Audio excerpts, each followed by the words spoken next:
હવે સાંભળજો, એક પ્રખ્યાત બાળકની વાત મારે કરવી છે। 7 વર્ષના એક છોકરાને એના બાપે નક્કી કર્યું કે મારા દીકરાને ટેનિસ સ્ટાર બનાવવો છે। બહુ ભારે પ્રેક્ટિસ કરાવે, ટેનિસ બોલને ડ્રેગન બોલ મશીનમાં મૂકે, એટલે મશીન તો ફૂલ સ્પીડમાં બોલ ફેંકે અને એના દીકરાના હાથમાં રેકેટ આપે।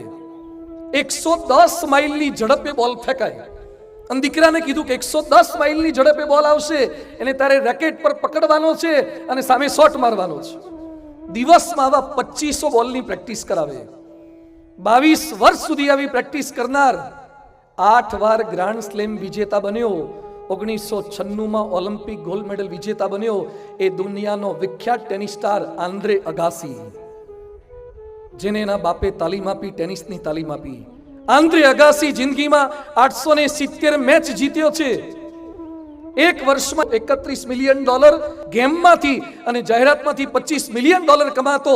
હવે સાંભળજો બધા વાલીઓ, એ આંદ્રે અગાસીએ વિશ્વખ્યાત ટેનિસ સ્ટાર એક આત્મકથા લખી છે પોતાની, એનું નામ છે ઓપન। એમાં નોંધ્યું છે, હું બધાને કહું છું કે શ્રેષ્ઠ બનવાથી સારું લાગે છે, પણ તે હકીકતમાં જૂઠાણું છે। હું એવું કશું જ અનુભવતો નથી। હું ઘણા કલાકો સુધી શેરીઓમાં રખડતો રહું છું અને વિચારતો રહું છું કે મારામાં શું ખામી છે। હું આ દુનિયાનો નંબર 1 ટેનિસ પ્લેયર છું, છતાં અંદરથી ખાલીપાનો અનુભવ કરું છું। તમારા દીકરાને વિશ્વ વિખ્યાત બનાવવો હોય તો ખાલી ટેનિસની તાલીમ આપજો, પણ એનું જીવન સાર્થક કરવું હોય તો સત્સંગનો, સંતોનો સમાગમ આપજો, આ તાલીમ આપજો। એના માટે આ કરવાનું છે અને કરી શકીએ।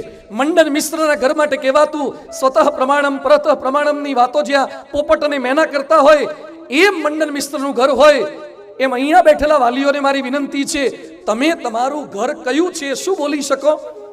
તમારા સંતાનો માટે એવો પરિચય આપી શકો કે જેને સારો મોબાઈલ વાપરતા આવડતો હોય મારો દીકરો હોય, સૌથી સ્પીડમાં બાઇક ચલાવે મારો છોકરો હોય, દર મહિને એક ટ્રાફિકનો મેમો આવે મારો દીકરો હોય, સારો ડાન્સ કરતા આવડે મારો દીકરો હોય, બ્રાન્ડેડ કપડાં પહેરે મારો દીકરો હોય, મોટી ડિગ્રીઓ, આ પરિચય નહીં। જો તમે એમ બોલી શકો, શિક્ષિત હોય, સંસ્કારી હોય, સહનશીલ હોય, સંયમી હોય, સેવાભાવી હોય, સંપીલ હોય, સ્વધર્મી હોય અને શ્રદ્ધાળુ હોય, એ મારો દીકરો હોય, તો વિમર્શ તમારો સાચો।